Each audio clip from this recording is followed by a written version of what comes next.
Hi everyone, Baker on the Dark Side. So today we are going to make a family recipe. So I picked it out last week. I don't know if you remember, but I picked out my grandma's baked beans Manhattan style. So we're going to give it a try. I'm not sure. It's not going to be quick and speedy, but we're going to try it. Let's see. I've never made my own baked beans. I've always bought them in the can. I don't know about you, but I have. So I rendered off half of a pound of bacon, and we're going to put that quickly into this bowl. I didn't want to make you watch the rendering, but I have to leave the bacon fat in here for the rest of the recipe. So I'm going to get this out as much as I can. You might actually need like a little strainer almost, it feels like, to get this right. So I'm going to, I used to have a little strainer in here, I guess I don't. All right, so we're not going to do that. We're just going to do our best. There might be a few pieces in there. I guess that's not the end of the world. We'll just make it work. Okay, there we go. And I'm just going to wipe that off. I don't want any fires, and you don't want any fires. All right, so I got most of it out of there. So there it is, the rendered bacon. It's supposed to be crispy, it said in the recipe, so we're crispy. All right, so we've got this oil heated up, and the next thing it says to put in is this cup of white onion. So we're putting that in.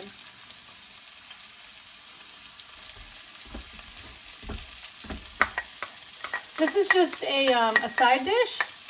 Most people don't eat baked beans as an entree. You can if you want to. Maybe vegetarians, vegans, maybe they do. Without the pork, of course. The other thing, you could use a smoked sausage even, but Grandma's recipe said bacon, so we did bacon.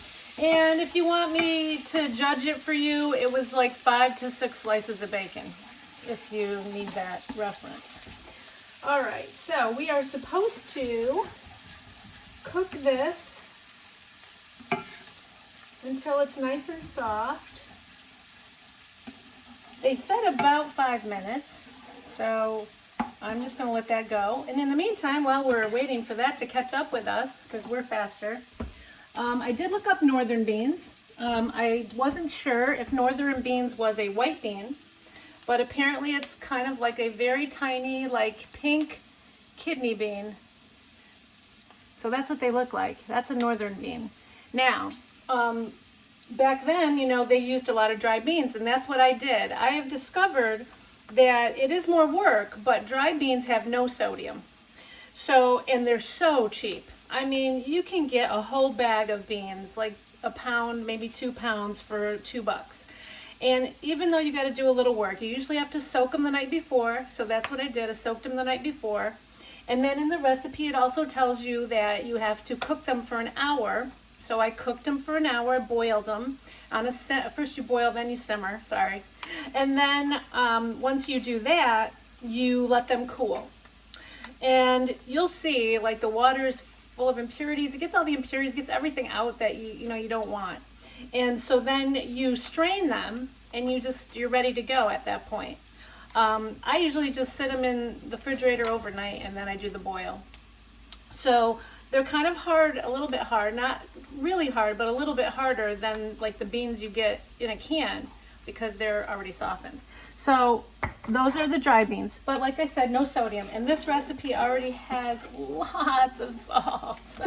Yeah, back then they didn't care about these things. They just did it. I mean, and that's why people are living longer, right? And they're getting healthier, and they're learning things so that our ancestors did not know. So here we go. I've got this softened. It looks good. It's kind of caramelizing a little bit. So the next step, it says, is that we are going to add the brown sugar and the ketchup. So we're making a sauce. We're making the sauce. So here it is. I'm going to shut that. My trusty pampered chef. 1.5 cups of brown sugar. Yep, not only does it have a ton of salt, it also has a I love brown sugar. You would think that I would love baked beans. And I will tell you that I did not love baked beans until I was older. I don't think I've ever used this much sugar in a savory recipe in my life. Okay, not that I can think of. I'm thinking, but I can't think of anything. All right, so then to add the salt, 1 cup of ketchup. This is a strange recipe. I mean, I just can't believe that people figured this out. Like, hey, this is going to taste good. I'd really like to know the history of baked beans. All right, putting the ketchup in. This is going to start making the sauce. It does smell fantastic. I'm not going to lie. It definitely does smell good. And I'm always using my always pan because guess what? Nothing sticks to this pan. Okay, now it says we are going to add the salt because you know there's not enough salt. Now this recipe said 2 teaspoons of salt. Well, I'm sorry, but you know I'm going to use light salt, everyone knows by now, and I'm only going to use 1 teaspoon because between the bacon and the ketchup, I can season it later. That's the way I look at it if it's not right. But another point about my ketchup is I use Simply Heinz and sometimes Primal Kitchen ketchup because I don't like corn syrup. I told you I'm not a big fan of corn syrup because I think it's really bad. So I did use Simply Heinz ketchup, and I'm not getting paid for this. I'm just letting you know. People think, oh, are you getting paid for this? No. All right, so now we have put that salt in. The next thing is dry mustard. 1 teaspoon of dry mustard. I'm really curious about dry mustard. I'm going to do a little more research about dry mustard because now I'm wondering, does like all of our mustard come from dry mustard?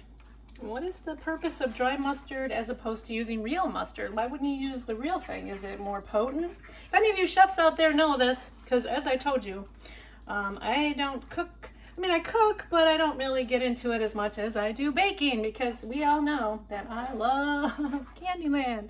Okay, and I was a pastry chef, so this is a new world for me. I've always cooked, but this is just like trying to keep the family recipes alive, and a lot of these things, they were made for me. Let's be honest. Okay, now we've done the dry mustard, we've done the salt, and now we're gonna do my favorite one that I hate to say, but Worcestershire, I don't know, but 2 tablespoons going in. However you say it, still tastes the same. Oh my gosh. All right. Like tomato and tomato, same thing. Still tastes the same no matter how you say it. So this is getting a little tricky because you got to get this in mixed in. But let me tell you, this definitely looks more like the baked bean consistency than I'm used to seeing. I still got the heat on about 3 in an electric range. So that's very low because the always pan, you really never want to go above 6. That's what they told me, because you don't want to ruin the pan. And it conducts heat really well. Okay, I'm not getting paid for this, but I'm just telling you that. All right, now, I have put that in the Worcestershire, and now it asks me to put in a cup of boiling water, which I just put through my Keurig. Yep, that's what I did. I didn't boil it, I put it through the Keurig. All right, 1 cup going in. Now it really gets tricky because I should have put it in a deeper pan, but I love this pan. So that's why it's tricky. It wouldn't be tricky if you had this in a deeper pan, but you're still, gotta work this through. All right, so what does it say now? It says you need to bring to boiling until the sugar is dissolved.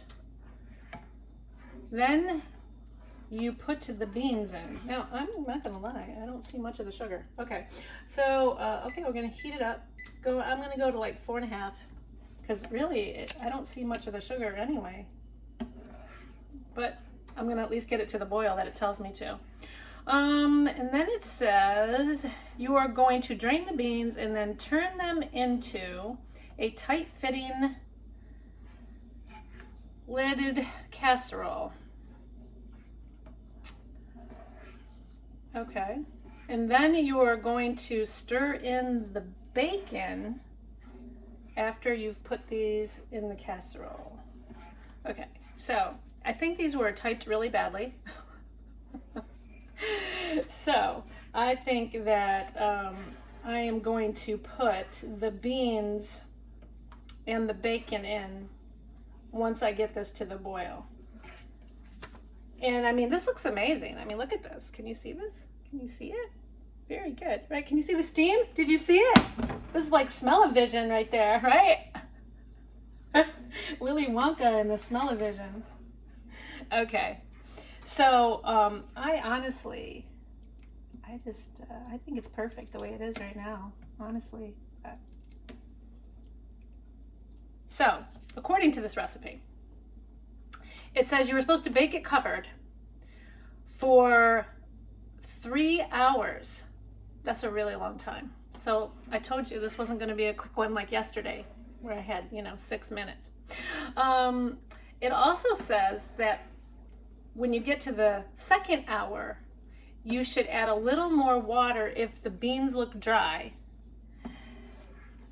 And then you should bake the last hour uncovered. Okay, you say so.